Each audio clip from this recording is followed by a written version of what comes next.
Welcome back to the channel. Before we jump in, I want to say congratulations to Wowza for winning the $25 subscriber giveaway. I'll be doing many more of those as we hit more significant subscriber numbers, and help me hit 1,000 subscribers before July training camps. Today, I'm going to rank every team's draft from 32 down to 1. Let me know your favorite and least favorite picks for your team down in the comments. Let's get into it. Starting at 32, Miami Dolphins. I know Tyreek Hill is now on the team, but as far as the picks, they only made 4. That's just not enough. At 31, the New England Patriots. Huge reaches in the first and second rounds. Bailey Zappi before Sam Howell. I know it's Belichick, but my immediate reaction is their draft wasn't good. At number 30, we've got the Rams. No picks before the third round and minimal impact players beyond that. Lots of depth, which I guess is what they needed. 29, the Jaguars. Trayvon Walker at number 1 just isn't the right pick for me. When you mess up the first overall pick, you're going to be down here. At 28, we've got the Cardinals.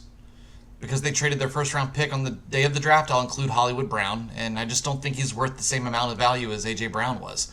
They drafted a good tight end, but they have Max Williams and Zach Ertz, so I'm just confused. At 27, we have the Bears. No first round pick. Solid secondary picks on day 2. They got my all-time favorite punter on day 3, but the draft just doesn't move the needle for them. At 26, we have the Browns. No picks until the third round, but a good pass rusher in Alex Wright, and got a couple wide receivers to compete for snaps.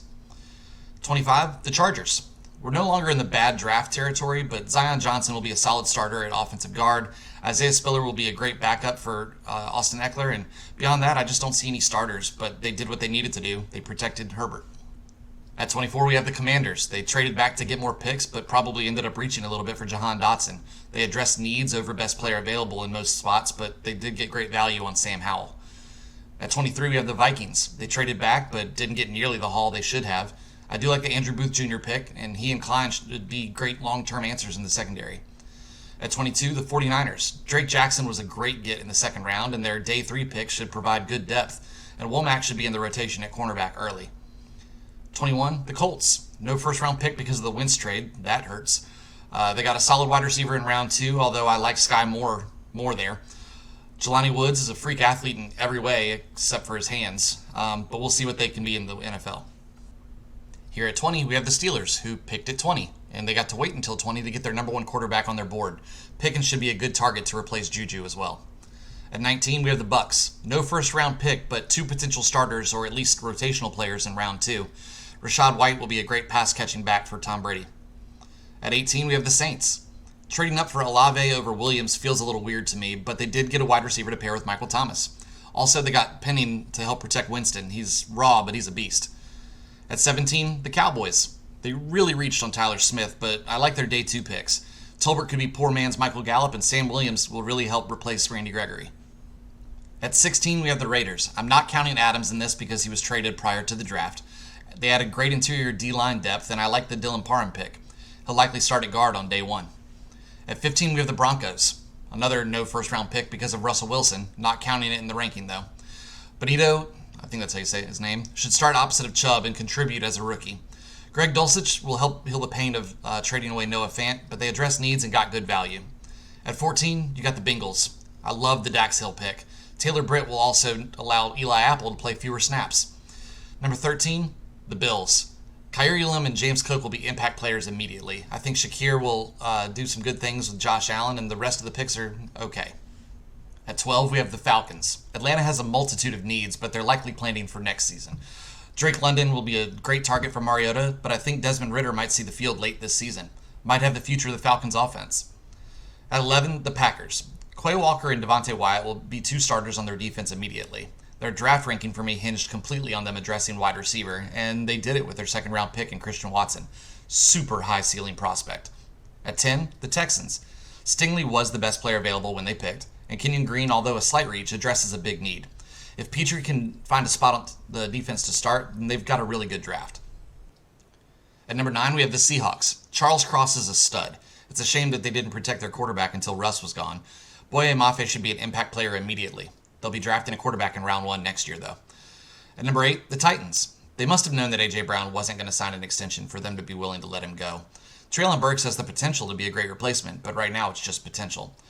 Getting Malik Willis in the 3rd round is a great value, and it allows him less pressure to have to come in and perform right away. I also like the McCurry pick in the 2nd. At number 7, The Giants. The first and third round picks of this draft put the G-men this high for me. Thibodeau and Evan Neal will be anchors on the O&D lines for years. Flott should be able to play immediately, but I don't like the Wan'Dale Robinson pick. I think it was a reach. At number 6, the Panthers. Ikem Ekwonu is a great feel-good pick for the local guy to stay at home, and it honestly addresses a position of great need. If Matt Corral can become the franchise quarterback, then they've won this draft. Brandon Smith is an intriguing prospect based on his measurables, but we'll see what he becomes. At number 5, we have the Eagles. Philly had a great draft. They moved all over, got value for the next year, and landed A.J. Brown. Add in Jordan Davis, who's going to be stopping all run games alongside Fletcher Cox, and Nakobe Dean, who could prove to be the steal of the draft as well. At number 4, the top 4 is really difficult to separate, but I'm going to go with the Ravens here. They had Kyle Hamilton slip to them, added Linderbaum to start at center, and David Ojabo was available in the second round. He might take a while to play, but he's going to be like an additional first-round pick. Jalen Armour-Davis is going to be great for the Ravens secondary as well. At number 3, the Chiefs. The Chiefs had a phenomenal weekend. They addressed needs with their best players available. Sky Moore could pick up right where Hill left off. McDuffie is a stud corner, and Karlaftis is an all-out effort, everyday kind of edge rusher. Leo Chenal in the third round is a great pick as well, as he could turn into a starter. At number 2, you have the Jets. They won the first round hands down. Sauce Gardner, Garrett Wilson, and Jermaine Johnson are 3 day one starters that are going to lift this team on both sides of the ball. Breece Hall will push Michael Carter to be the starter as well. Number 1, the Lions.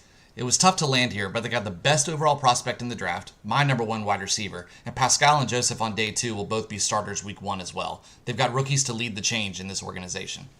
So that wraps up my rankings for every team's draft. Thanks so much for watching, and if you want to see more NFL content every Monday and Friday, please consider subscribing. I'll see y'all next time.